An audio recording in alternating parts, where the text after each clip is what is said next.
आरक्षणाच्या मुद्द्यावरून एकाच राजकीय गटातील दोन नेत्यांमध्ये जुंपली. उपमुख्यमंत्री अजित पवार आणि अन्न व नागरी पुरवठा मंत्री छगन भुजबळ यांच्यात शाब्दिक बाचाबाची झाली. याला भुजबळांनीच दुजोरा दिला. अजित पवार यांच्याशी मी मोठ्या आवाजात बोललो. दोन भावांमध्ये जशी चर्चा होते तशी चर्चा झाली असं ते म्हणाले. आणि त्यामुळे दोन्ही नेत्यांमध्ये नेमका खटका का उडाला हे अखेर समोर आले. राज्यात विविध समाजाच्या आरक्षणाचा मुद्दा ऐरणीवर आला.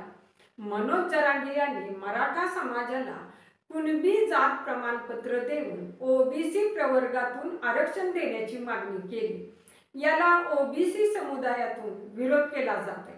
अशातच शनिवारी ओबीसी आरक्षणासंदर्भातील बैठक मुंबईत झाली. झालं असं की मराठा कुणबी जात प्रमाणपत्र देण्याची मागणी केली गेली आहे.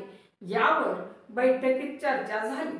ओबीसी प्रवर्गातून मराठा कुणबी समाजाला आरक्षण देणार नाही असं सरकारनं स्पष्ट केलं. यावेळी छगन भुजबळ यांनी ओबीसी संदर्भातील आकडेवारी मांडली. त्यावरूनच अजित पवार आणि छगन भुजबळ यांच्यातील मतभेद चव्हाट्यावर आले. पण त्यांच्यामधले हे मतभेद आजचे नाही. या मतभेदांना फार जुना इतिहास आहे आणि तोच आपण या व्हिडिओमधून बघणार आहोत.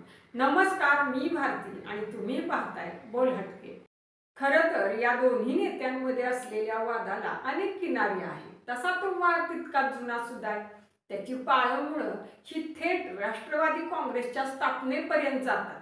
आता वादाला नेमकी सुरुवात त्यावेळी कशी झाली ते आपण बघूया. राष्ट्रवादी काँग्रेस स्थापन झाल्यानंतर छगन भुजबळ हे राज्यातले दुसऱ्या क्रमांकाचे नेते होते. पण कालांतरानं त्यांची जागा अजित पवार यांनी घेतली. हा नेतृत्व बदल होण्याच्या काळातच दोन्ही नेत्यांमध्ये वितुष्ट येत गेलं असं राजकीय जाणकार सांगतात. राष्ट्रवादी काँग्रेसच्या स्थापनेनंतर छगन भुजबळ राज्यात क्रमांक 2 चे नेते होते. त्यांची त्याआधीची कारकीर्द आणि अनुभव पाहता ते पहिले प्रदेशाध्यक्ष आणि उपमुख्यमंत्री झाले. पण त्यानंतर शरद पवार जेव्हा खासदार म्हणून दिल्लीला गेले त्यावेळेपासून अजित पवार यांचं पक्षातलं स्थान वाढलं. पक्षाचा कारभार हळूहळू त्यांच्या हाती जाऊ लागला आणि त्यानंतर शरद पवार स्वतः इतर कामांसाठी लोकांना अजित पवार यांच्याकडे पाठवायला लागले. सुरुवातीला या नेत्यांमध्ये ज्येष्ठ आणि कनिष्ठ हा कळीचा मुद्दा होता. 2004च्या निवडणुकीत काँग्रेसचे कमी आमदार निवडून आले होते आणि राष्ट्रवादीचे जास्त आलेले होते. पण तरीही मुख्यमंत्रीपद काँग्रेसकडे देण्यात आले. भुजबळ तेव्हा उपमुख्यमंत्री झाले. तेव्हापासूनच अजित पवार आणि छगन भुजबळ यांच्यात संघर्ष सुरू झाला.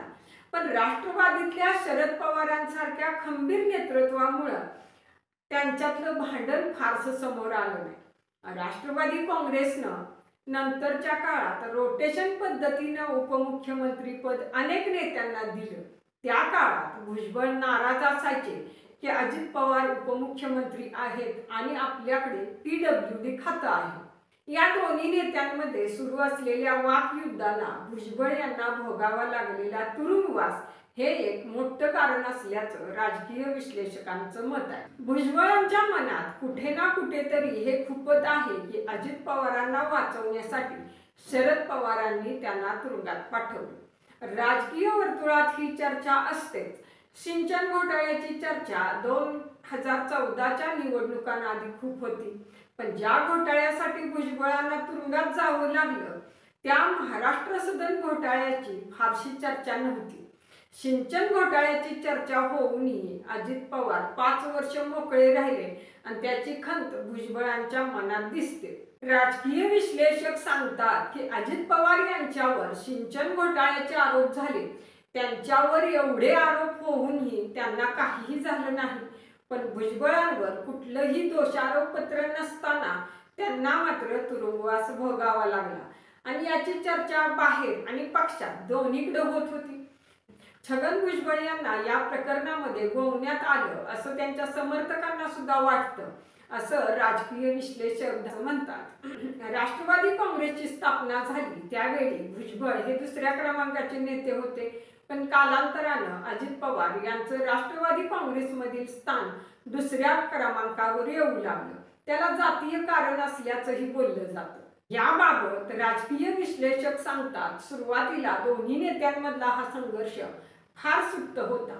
पक्षातल्या सर्व मराठा नेत्यांमध्ये शरद पवारांनी अजित पवारांना महत्त्व द्यायला सुरुवात केली. तेव्हा अजित पवार हे यापुढे कारभारी असतील हे स्पष्ट होत गेलं. त्यानंतरच्या काळात राष्ट्रवादी काँग्रेस अधिकाधिक मराठा बहुल पक्ष होत गेला. तेव्हा अजित पवारांची ताकद वाढत गेली आणि पक्षातल्या मराठेतर नेत्यांची घुसमट वाढत गेली. त्यातले काही आता पक्ष सोडूनही गेलेले आहेत. मात्र मराठा राजकारण करणं ही राष्ट्रवादी काँग्रेसची व्यवहारी गरज होती. ते सांगतात, राष्ट्रवादी हा मराठा समाजाचा पक्ष अशी त्यांची इमेज होती. ती त्यांची व्यवहार्य गरज सुद्धा होती. पश्चिम महाराष्ट्रातल्या मराठा समाजासाठी त्यांना हे करावं लागलं होतं.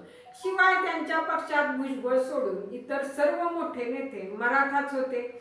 त्या पॉलिटिकल कंपल्शनमुळे शरद पवारांनी अजित पवार यांना उपमुख्यमंत्री करून एक राजकीय संदेश देण्याचा प्रयत्न केला होता. आणि त्याचं कारण म्हणजे मराठा नेते बहुजन नेतृत्व सहजासहजी स्वीकारत नाही. मराठा समाजातल्या प्रस्थापित नेत्यांच्या मनात अहंभाव असतो.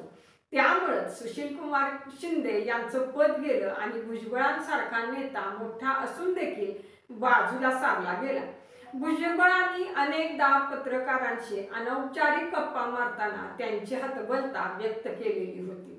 पत्रकारांशी अनौपचारिक गप्पा मारताना भुजबळांनी त्यांच्याबाबत घडणाऱ्या या घडामोडींबाबत बरेचदा चर्चा केल्याचं राजकीय विश्लेषक सांगतात. भुजबळ उपमुख्यमंत्री असताना अनेक नेत्यांना ते फारसं आवडत नव्हतं. 2002ला विलासराव देशमुख यांच्या सरकारचा पाठिंबा काही अपक्ष आणि लहान पक्षांनी काढला होता. तेव्हा त्याला हे एक कारण होतं असंही राजकीय जाणकार सांगतात.